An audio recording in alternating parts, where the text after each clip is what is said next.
Om Swastiastu. Halo sahabat religi, kembali lagi bersama kami di acara Surya Podcast, Suluhan Rohani dan Layanan. Melaju maju, umat rukun Indonesia maju. Bersama saya, Emma dari Kantor Kementerian Agama Kabupaten Gianyar. Baiklah sahabat religi, kali ini Surya Podcast telah kedatangan tamu. Beliau merupakan salah satu tokoh agama Hindu di Kabupaten Gianyar dan sekaligus merupakan Ketua Harian PHDI Kecamatan Ubud. Beliau yaitu Bapak Dr. Randes Mangku Nyoman Kandye MAG. Baiklah sahabat religi, langsung kita sapa. Om Swastiastu Bapak Mangku. Om Swastiastu Bu Emma. Punapi gatra. Maaf buka masker. Nggih. Beci-beci. Yes, tengkara nggih Pak, walaupun dalam keadaan situasi pandemi seperti saat ini, kita harus selalu menjaga kondisi kita nih Pak nih. Iya. Nih Pak, langsung saja kita pada tema kita pada hari ini, yaitu tentang catur asrama nih Pak nih. Di mana catur asrama nika yang tidak jauh juga menjelaskan tentang kehidupan kita nih Pak, yang sehari-harinya yang kita jalani setiap hari nih Pak. Nah, yang ingin Tiang tanyakan, apakah implikasi konsep catur asrama dalam kehidupan global di zaman teknologi ini, Pak? Baik, seksema Bu Emma, pemirsa podcast hari ini yang saya hormati. Saya sangat tertarik mendiskusikan tentang catur asrama. Bahasa Inggrisnya disebut dengan cycle of life. Bagi umat Hindu ini sangat luar biasa. Terima kasih kepada leluhur yang telah memberikan ajaran. Khususnya dalam Agastya Parwo disebutkan catur itu 4, asrama itu sebenarnya asram, jenjang kehidupan secara rohani dan fisik. Jadi harusnya para leluhur dulu sudah memberitahu kita arti kehidupan dan juga pun tujuan kehidupan. Kita harus berbangga jadi umat Hindu. Kita tahu apa tujuan hidup. Ya, itu yang menjadi kebanggaan. Bahwa sesuatu yang ada di dunia yang kita lakukan harus punya tujuan. Jadi kalau boleh yang disebutkan catur asrama itu 4 jenjang kehidupan itu. Pertama adalah Brahmacari. Brahmacari berarti kata Brahma artinya penciptaan kehidupan. Jadi suatu fase menuntut ilmu, belajar. Kalau waktu yang disediakan itu mungkin dari umur 1 tahun sampai 25 lah. Ke fasenya disebut dengan Brahmacari. Kemampuan kita belajar dalam kehidupan ini sebagai bekal. Betul-betul niki harus serius niki. Umat Hindu khususnya generasi muda memahami ini. Bahwa sudah disebutkan dalam Nabi Wastane Agastya Parwo. Selanjutnya menginjak, setelah itu sudah dapat ilmu, sudah punya skill, sudah bisa membuat income sendiri, make their own income. Kemudian mereka ke jenjang berikutnya Grahasta. Grahasta asrama itu, Graha itu artinya berumah tangga, sta itu berdiri sendiri mandiri. Nah, jadi di sini merupakan penerapan skill ilmu yang mereka dapatkan jamaah ketika mereka melakukan Brahmacari. Supaya hidup mereka mandiri, bersuami atau beristri, berkeluarga di sini. Di jenjang pengetahuan kita luar biasa di Brahmacari ini Pak. Kalau kita bisa menginjak Grahasta nih. Kalau niki ya diikuti jangan luar biasa sebenarnya. Sudah punya arah kita. Kemana apa yang kita mau kerjakan dalam hidup ini. Tapi Grahasta niki sangat menentukan langkah selanjutnya. Yang disebut dengan Wanaprastha dan Sanyasin.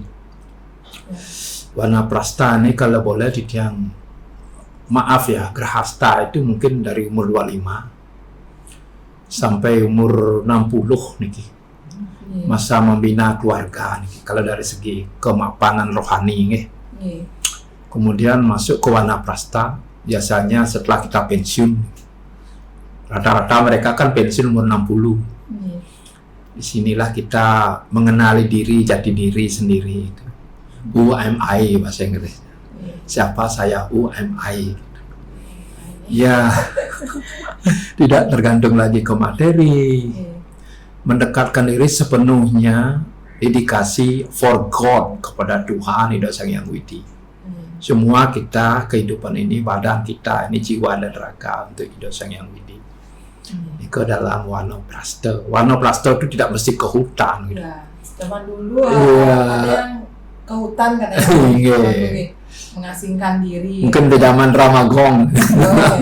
Ada ke wanoprasta. Sekarang sudah zaman teknologi. Iya, tapi sendiri kembali ke diri, menanyakan diri. Seperti tadi yang bilang, who am I? Siapa saya sebenarnya? Ngapain saya lahir ke bumi ini? Untuk apa? Gitu. Nah, niki. Tapi niki akan dipengaruhi oleh kemandirian ketika kita grahasta. Apakah dari segi materi kita cukup? Kalau niki goyang di grahasta, banyak utang, banyak ini, ya akan susah menuju wanoprastanya. Karena masih ada beban-beban keterikatan tingkat duniawi. Iya, habis nikah ya sudah di umur 70 ke atas, 80 kita sudah saniasin. Pun siap-siap dibeli dangin. Kenapa? Karena orang Hindu khususnya di Bali mereka menyadari bahwa kematian itu adalah keniscayaan, harus. Setiap makhluk hidup harus kembali, jangan takut dengan suatu kematian gitu. Makanya ini kita renungkan di saniasin, itu sebab fungsinya ada balai dangin. Iya, sudah ada di sana belajar roh kita nanti, ini rohnya yang akan dilepas dalam badan kasar. Itu makanya kenapa banyak yang betulan jadi kain bahasa Inggris sering pertanyaan. Kenapa sih orang Bali ketika orang meninggal ramai-ramai happy sekali gitu ya? Ya kita beritahu mereka bahwa orang Bali menyadari kehidupan ini harus ada kematian. Upeti setiti pralino kan, harus nih pralino. Jangan kita takut. Maka itu tujuan hidup ini adalah selalu memberikan kebaikan. Kebaikan ini subha karma ini yang akan membawa kita ke dunia lain yang menentukan kualitas. Dan maksudnya. Itu. Nah, niki sebenarnya Catur Asrama ini sebagai guidance way of life, pandangan hidup khususnya kepada generasi Hindu dimanapun gitu. Mereka harus mengikuti jenjang kehidupan ini. Kalau memang mengikuti jenjang kehidupan ini tidak akan banyak masalah dalam hidupnya. Mereka akan menjadi manusia Hindu yang sangat-sangat berkualitas. Kita niki kan yang dicari adalah kualitas, bukan jumlah. Sama dengan Kurawa, dengan Pendawa itu kan sudah diceritakan. Dengan 5 orang ini punya kualitas pun mereka bisa lawan niki musuhnya 100 Kurawa itu. 100 daripada keinginan gitu maksudnya. Dengan adanya panca kan. Makanya berkualitas. Nah di rumah tangga juga dianjurkan kalau bisa ya memiliki anak yang berkualitas. Ya, dan dalam niki yang kutip dalam napi wastani dalam tar disebutkan Atharwa Weda Purwo Jatu Brahmana Brahmacari Karmam Wasana Stapasu Distia Tasmai Jatam Brahmanam Brahma Yesta Desca Sarwam Amartane, artinya Brahmacari kembali niki adalah pengetahuan spiritual yang lahir sebelum Brahma, pengetahuan spiritual yang melakukan persembahan. Maaf niki dia harus tidak apal dengan sloka gitu, selalu bahasa Sanskerta gitu. Jadi Mak Emma, saya sekali lagi sangat bangga sekali memiliki acara School of Life itu jenjang kehidupan ya, bagi umat Hindu, sehingga kayak kapal berlabuh niki kita punya arah yang jelas gitu. Hidup niki harus punya tujuan gitu. Ini harus punya tujuan hidup kita. Jadi yang umum yang berusaha belajar, akhirnya umur 29-27 baru nikah.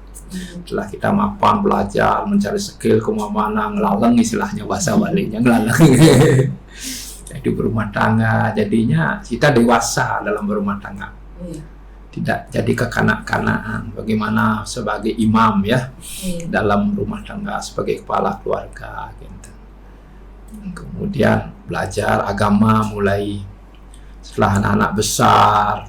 Makanya orang bilang itu setelah kita punya cucu, saatnya kita wanoprasta, melangkah kehidupan selanjutnya.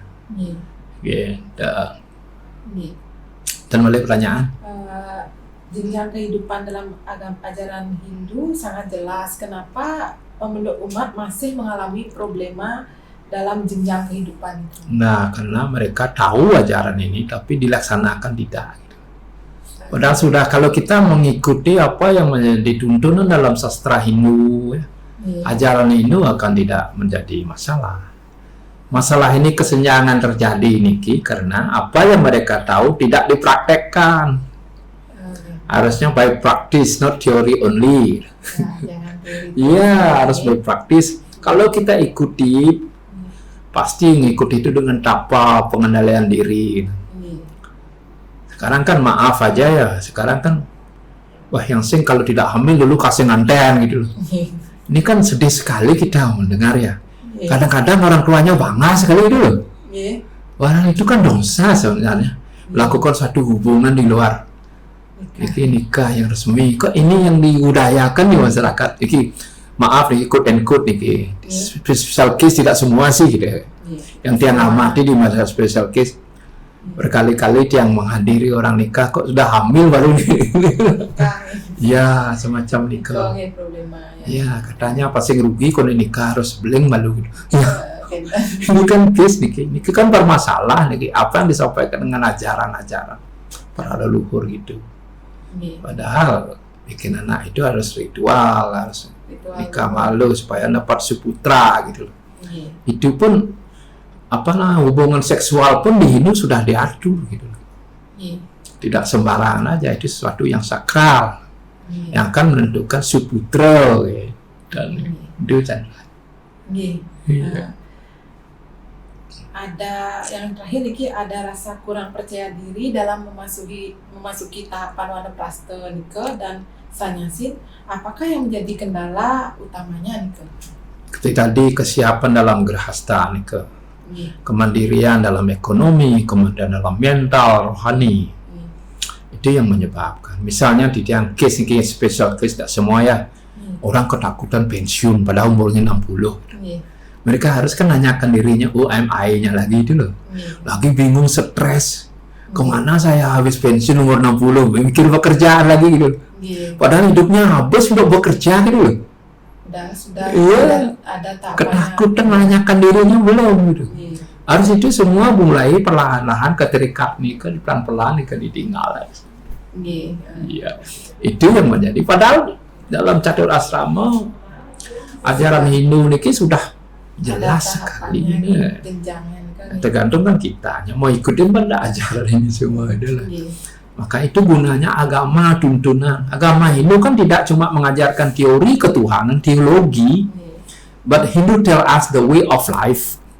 Jadi kan Hindu ini pandangan hidup. Bukan cuma teori tentang Tuhan, tentang Sang Hyang Widi, disebut dengan ilmu teologi. Tetapi sekali lagi, Hindu is way of life. Itu pandangan hidup kita di dunia yang fana ini. Ini Bapak Mangku, terima kasih Niki atas pembahasannya yang sangat bermanfaat bagi sahabat religi dimanapun berada. Dan terima kasih juga atas waktunya yang sudah berkesempatan hadir di acara Surya Podcast pada hari ini. Dan semoga kita bisa ketemu kembali di tema yang berbeda pula nih Bapak Mangku. Ini berarti saya dapat simpulkan bahwa catur asrama punika merupakan 4 fase pengasramaan berdasarkan petunjuk kerohanian. Dari keempat pengasramaan Nika diharapkan mampu menjadi tatanan hidup umat manusia secara berjenjang. Baiklah sahabat religi, demikianlah acara Surya Podcast pada hari ini. Dan jika ada salah kata, kami mengucapkan mohon maaf. Iya. Kami tutup dengan Parama Santi. Om Santi Santi Santi Om.